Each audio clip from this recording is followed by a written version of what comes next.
Kamayan sa Palaisdaan, Tayabas, Quezon. Ayun, titignan natin dito ng mga kamasa, yung floating cottage restaurant at pong tunghayan.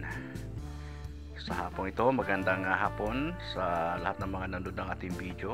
Shoutout po sa lahat ng mga subscriber, sa lahat ng mga viewers. Salamat po sa inyong support.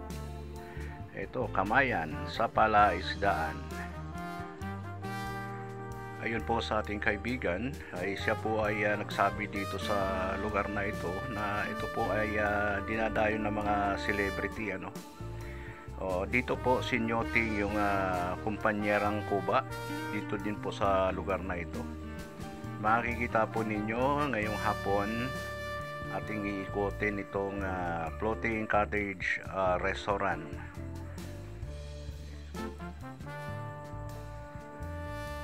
Dito po ay medyo may kamahalan ng pagkain dito.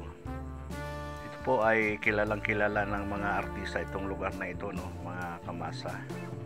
Ayan o, mga kamasa. Tignan nyo yung mga cottage. Ayan o. Gawang kugon yung kanilang bubong. Babaybayin natin dito.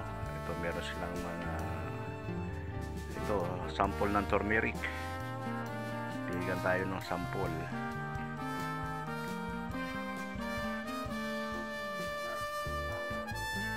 Iikutin natin to ng mga kamasa at titignan natin tong floating cottage restaurant. Maganda, kawayan po ang kanilang mga cottage dito. Ayan po, nasa tubig po yan, nakalutang yung mga cottage nila na yan, mga kamasa. Patuloy lang tayo mga kamasa sa pag-iikot natin.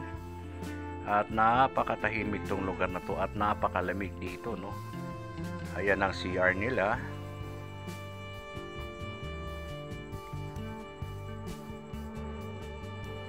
Napakaganda dito, no, mga kamasa. Kaya dinadayo ng mga artista to, no, yung mga kilalang tao kasi maganda rito, tahimik at malamig.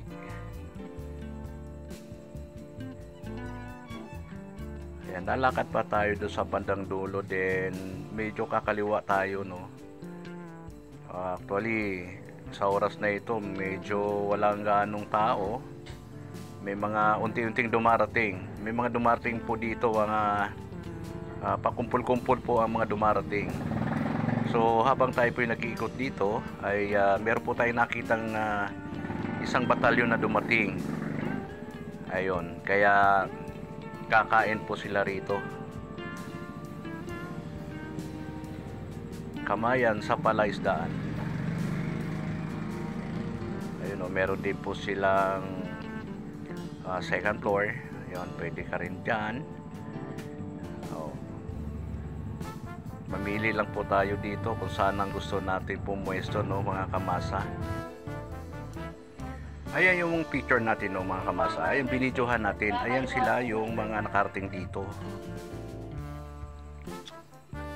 Ito, patuloy lang tayo sa paglalakad ng mga kamasa. Titignan natin yung paligid dito. Napakatahimik dito, mga kamasa. Sarap magmuni-muni rito, habang kumakain tayo. At malamig. Masarap lasapin ang simoy ng hangin dito sa Tayabas, Quezon. Iba ang klima talaga rito sa probinsya, mga kamasa. Compare natin sa Metro Manila. Ang Metro Manila napakainit sa panahon ngayon. Napakainit ng mga kamasa. Okay, thank you for watching.